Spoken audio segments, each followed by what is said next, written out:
ایک بار آن حضرت صلی اللہ علیہ وسلم لوگوں میں بیٹھے ہوئے ان سے باتیں کر رہے تھے۔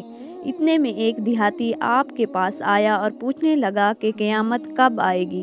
آپ صلی اللہ علیہ وسلم اپنی گفتگو میں مصروف رہے۔ بعض لوگ جو مجلس میں تھے کہنے لگے آپ صلی اللہ علیہ وسلم نے دیہاتی کی بات سنی لیکن پسند نہیں کی، اور بعض کہنے لگے کہ نہیں بلکہ آپ نے اس کی بات سنی ہی نہیں۔ جب آپ اپنی باتیں پوری کر چکے تو میں سمجھتا ہوں کہ آپ صلی اللہ علیہ وسلم نے یوں فرمایا، وہ قیامت کے بارے میں پوچھنے والا کہاں گیا؟ اس دیہاتی نے کہا، حضور میں موجود ہوں۔ آپ نے فرمایا، جب امانت ایمانداری دنیا سے اٹھ جائیں تو قیامت قائم ہونے کا انتظار کر۔ اس نے کہا، ایمانداری اٹھنے کا کیا مطلب ہے؟